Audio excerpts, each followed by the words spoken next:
Com a palavra, o senador Fernando Collor, pela liderança do PTB.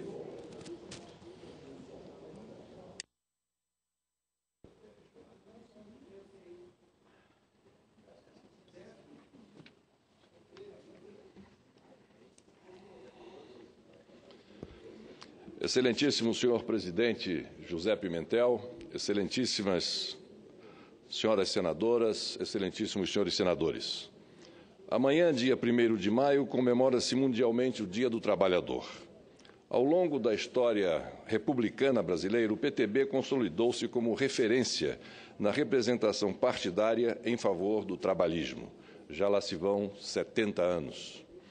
A partir das medidas de regulação das relações empregatícias culminadas na CLT, o presidente Getúlio Vargas marcou seus mandatos presidenciais em defesa da agenda positiva de reconhecimento dos direitos de todas as classes laborais. Apenas para lembrar, senhor presidente, refiro-me aqui à jornada diária de 8 horas, refiro-me ao salário mínimo e à carteira de trabalho, ao direito a férias anuais, ao descanso semanal remunerado, ao direito à previdência social, à proteção ao menor, à maternidade e ao emprego da mulher. Falo da regulamentação da higiene e da segurança, do aviso prévio e das indenizações pela dispensa sem justa causa, do direito à sindicalização, da justiça do trabalho. Falo, senhor presidente, senhoras e senhores senadores, acima de tudo, da dignidade do trabalhador. Mas, para tanto, é preciso também rememorar um pouco de nossa história republicana. O cisma que, na origem, a Revolução de 1930, não está apenas no interior das oligarquias. O Brasil dos tenentes ao proletariado urbano, do Rio Grande do Sul à Paraíba, estava conflagrado. Aquela república velha em que o voto não era secreto, em que as mulheres não votavam, em que as fraudes eleitorais eram regra, em que os oligarcas do café se revezavam no poder, em que o trabalhador não era respeitado, em que os movimentos sociais eram criminalizados, não era definitivamente uma república de todos. O programa da Aliança Liberal, redigido por meu avô, Lindolfo Collor, e que lançava o nome do então presidente do Estado do Rio Grande do Sul, Getúlio Vargas, contra o continuismo da política do café com leite de Júlio Prestes, propunha uma reforma política que nos expusesse à verdade eleitoral do voto secreto, livre do cabresto dos coronéis. Defendia a importância da industrialização no desenvolvimento econômico do país e relacionava inúmeras medidas de proteção aos trabalhadores, como a extensão de direito à aposentadoria, a regulamentação do trabalho do menor e das mulheres e a aplicação da lei de férias.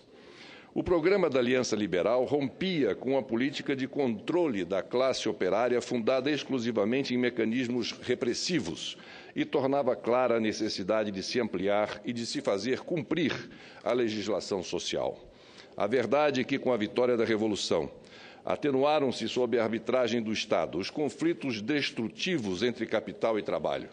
Promoveu-se a colaboração de classes, a conciliação entre um capitalismo de primeira hora, que acreditava que o mercado pudesse ser regulado apenas pela mão invisível da oferta e da procura, e um trabalhismo incendiário, que pretendia substituir a ditadura da burguesia pela do proletariado.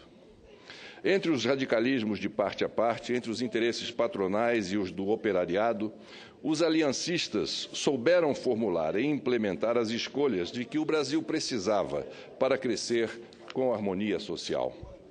Foi criado, então, por Getúlio Vargas, o Ministério do Trabalho, da Indústria e do Comércio, o Ministério da Revolução, que teve Lindolfo Collor como principal idealizador e primeiro titular, seu fundador. Esta nova pasta promoveu uma mudança de paradigma que possibilitou ao Brasil construir uma nova ordem social com maior valorização de mão de obra e estabilidade para o empresariado. Lindolfo Collor, em seu discurso de posse, definiu a criação do Ministério do Trabalho como um desafio que se traduzia na descoberta da correlação entre a justiça social e desenvolvimento econômico, porque o Brasil, dizia ele, deve ser um ótimo mercado interno para o próprio Brasil.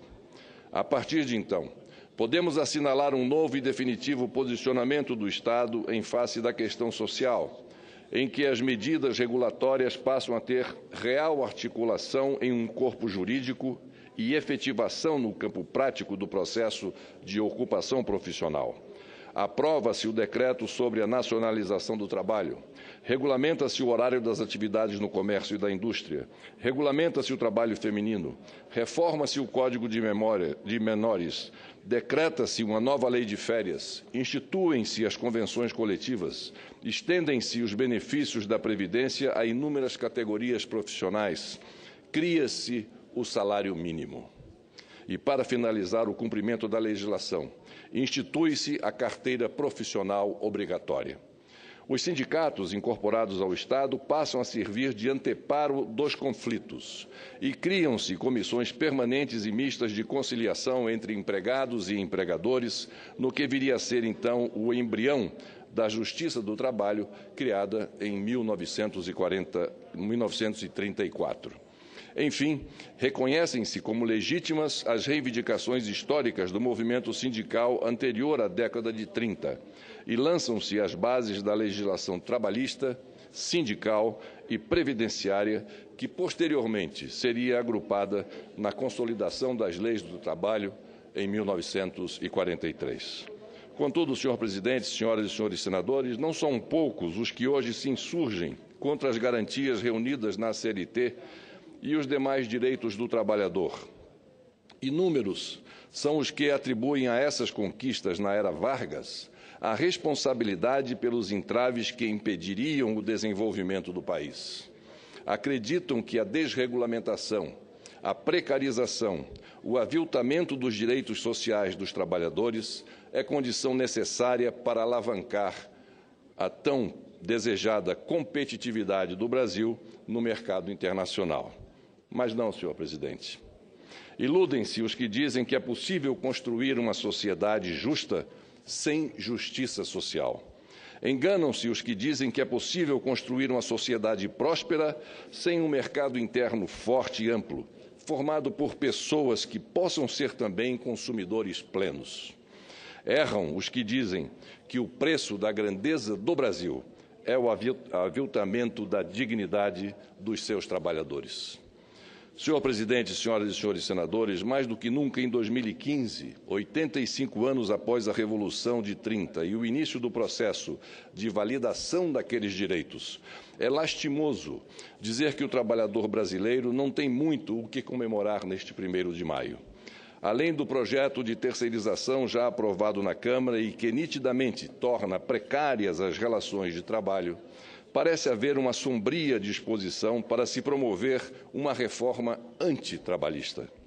Digo isso, senhor presidente, em função de algumas iniciativas e medidas que atingem de maneira fulminante alguns direitos conquistados com muita luta pelos trabalhadores ao longo de todo este período de quase um século.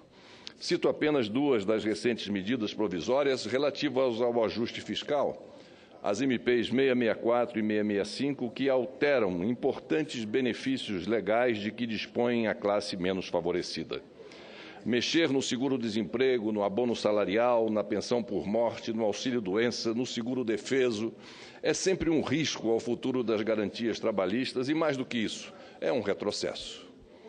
O fato concreto é: se as medidas do ajuste fiscal são necessárias no atual momento econômico e financeiro por que passa o país, o que se questiona é o alvo escolhido pela equipe econômica para pagar a conta do ajuste, ou seja, o assalariado, o aposentado, o pensionista, especialmente aqueles que ganham até 3 salários mínimos, que representam um contingente de quase 20 milhões de brasileiros. Senhor presidente, senhoras e senhores senadores, não podemos agora retroceder juridicamente, regredir socialmente e nem nos rebaixar politicamente. Os avanços econômicos e sociais do Brasil na década última são inegáveis. Tiramos quase 40 milhões de brasileiros da pobreza. Aumentamos exponencialmente o ingresso das classes menos favorecidas às universidades e escolas técnicas. Ampliamos o acesso a benefícios de programas sociais, como o Bolsa Família, o Brasil Sem Miséria e o Minha Casa Minha Vida. Elevamos o valor real do salário mínimo. Mantivemos a inflação em níveis aceitáveis. Diversificamos os financiamentos públicos e os créditos populares. Sustentamos a taxa de desemprego em números ou em níveis baixíssimos, se comparados ao resto do mundo. Superamos em boas medidas as mais agudas crises econômicas externas.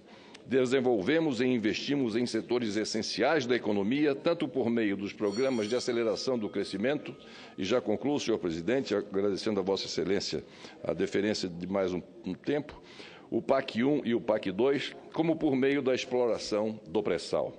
Por tudo isso, senhor presidente, senhoras e senhores senadores, não nos cabe agora permitir, certamente no momento de crise de toda a ordem, que se imponham perdas e prejuízos aos trabalhadores. Seria um contrassenso ou mesmo um paradoxo na construção e na condução de nossas políticas públicas. O que precisamos é justamente agir de forma inversa, valorizando a classe produtiva, o empregado do dia a dia, o consumidor popular, que faz a economia girar e crescer.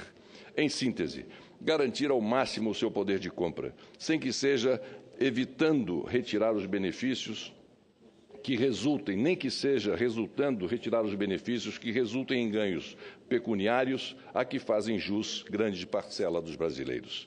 É hora, portanto, de relativizar algumas iniciativas. É hora de criar um entendimento consensual que reconheça ao máximo a imutabilidade dos direitos alcançados e coloque o trabalhador brasileiro como prioridade de toda e qualquer política pública. O Brasil é grande, o Brasil é rico, mas sua gente só o manterá assim se tiver seus direitos sociais garantidos, preservados, valorizados em toda e qualquer situação. Só assim, senhor presidente, talvez tenhamos motivação para, ainda que tardiamente, comemorar este 1º de maio de 2015. Era o que tinha a dizer, agradecendo a Vossa Excelência o tempo que me foi concedido, senhor presidente José Pimentel. Muito obrigado a Vossa Excelência, senhoras e senhores senadores. Eu parabenizo Vossa Excelência pelo pronunciamento, presidente Fernando Collor.